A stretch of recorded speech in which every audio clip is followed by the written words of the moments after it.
Yeah, I'll start. And this time, I have the honor to present to you the model leader of our nation.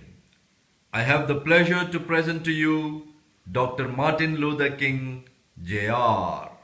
I am happy to join with you today in what will go down in history as the greatest demonstration for freedom in the history of our nation.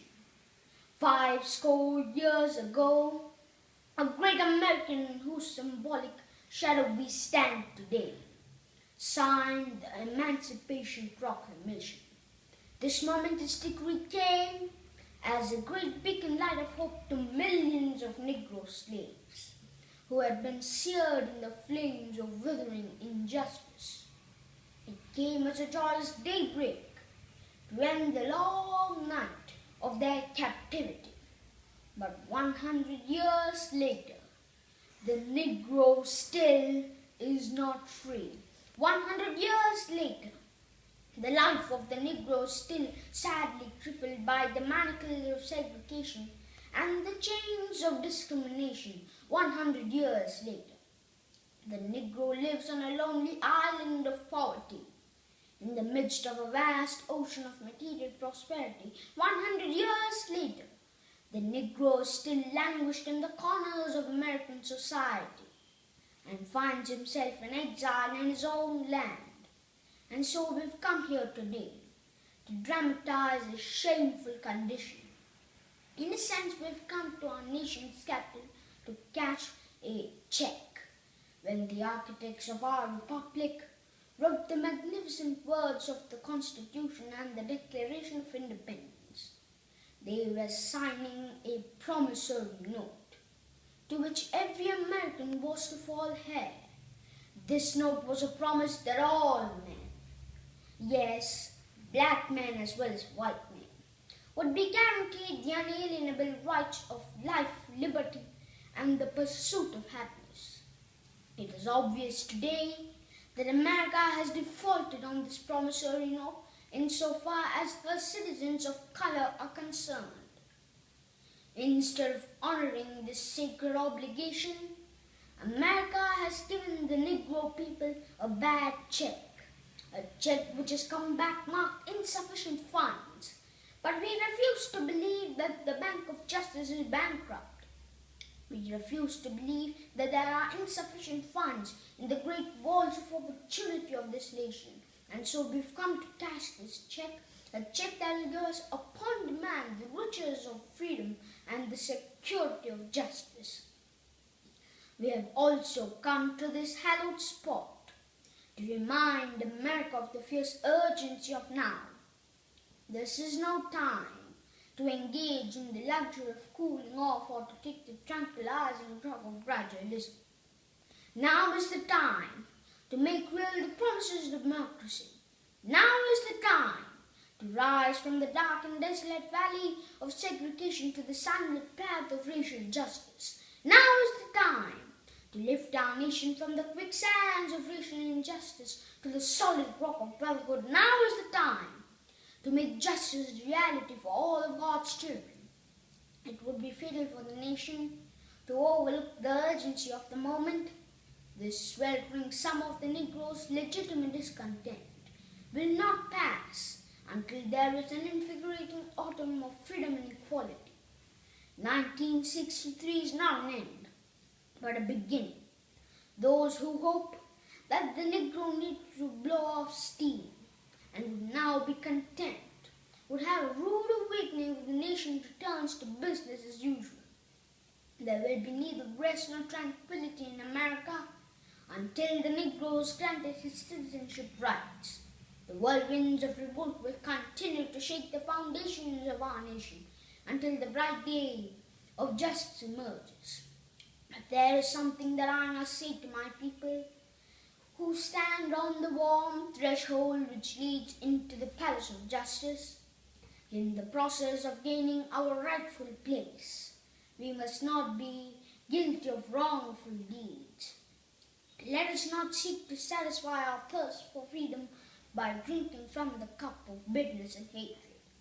We must forever conduct our struggle on a high plane of dignity and discipline.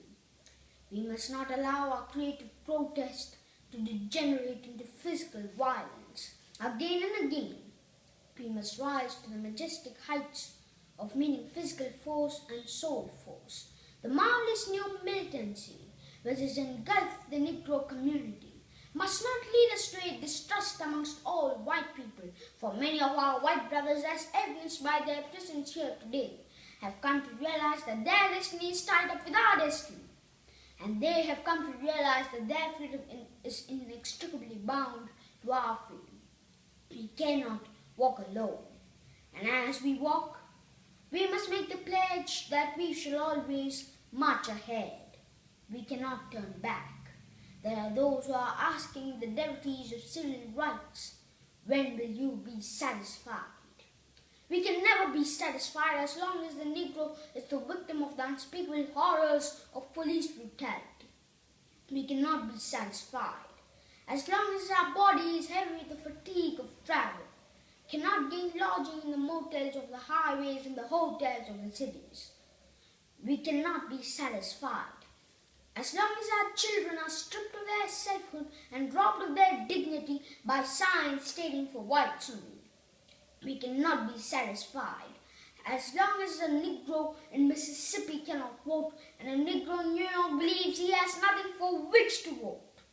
No, we are not satisfied, and we will not be satisfied until justice rolls down like waters and righteousness like a mighty stream. I am not unmindful that some of you have come here out of great trials and tribulations.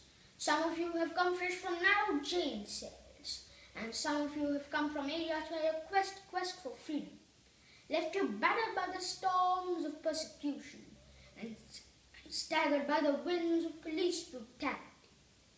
You have been the veterans of creative suffering. Continue to work with the faith that unearned suffering is redemptive. Go back to Mississippi. Go back to Alabama. Go back to South Carolina.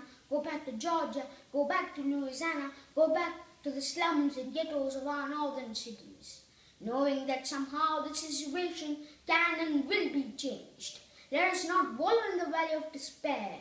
I say to you today, my friends, and so even though we face the difficulties of today and tomorrow, I still have a dream. It is a dream deeply rooted in the American dream. I have a dream that one day this nation will rise up, live out the true meaning of its creed. We hold these truths to be self-evident that all men are created equal. I have a dream that one day on the red hills of Georgia, the sons of former slaves and the sons of former slave owners will be able to sit down together at the table of brotherhood. I have a dream that my 4 little children will one day live in a nation where they will not be judged by the color of their skin but by the content of their character. I have a dream today.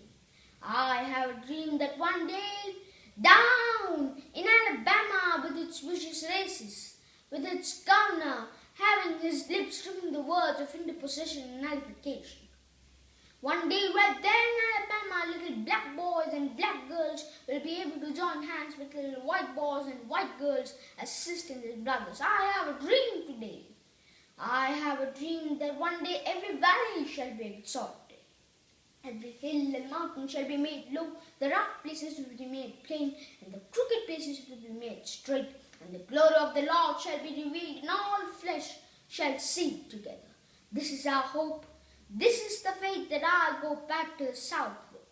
With this faith, we will be able to hear out of the mountain of despair a stone of hope. With this faith, we will be able to transform the jangling discords of our nation into a beautiful symphony of brotherhood. With this faith, we will be able to work together, to pray together, to struggle together, to go to jail together, to stand up for freedom together, knowing that we will be free one day. This will be the day when all of God's children will be able to sing with new meaning, my country, 'tis of thee. Sweet land of liberty, of thee I sing. Land of where my fathers died, land of the pilgrim's pride. from every mountainside. Let freedom ring, and if America is to be a great nation, this must become true. So let freedom ring from the prodigious hilltops of New Hampshire. Let freedom ring from the mighty mountains of New York. Let freedom ring from the snow-capped Rockies of Colorado. Let freedom ring from the curvaceous slopes of California. But not only that, let freedom ring from Stone Mountain of Georgia. Let freedom ring from Lookout Mountain of Tennessee. Let freedom ring from every hill and molehill in Mississippi, from every mountainside. Let freedom ring, and when this happens, when we allow freedom ring, when we let it ring from every village and every hamlet, from every state and every city, we will be able to speed up that day when all of God's children, black men and white men, Jews and Gentiles, Protestants and Catholics, will be able to join hands and sing the words of the old Negro spiritual. Free at last, thank God Almighty, we are free at last. Wow. Thank you, Dr. King. Thank you. You're the little king. Little Dr. Martin Luther King Jr. Thank you. Bye-bye. Bye-bye. I love you. I love you.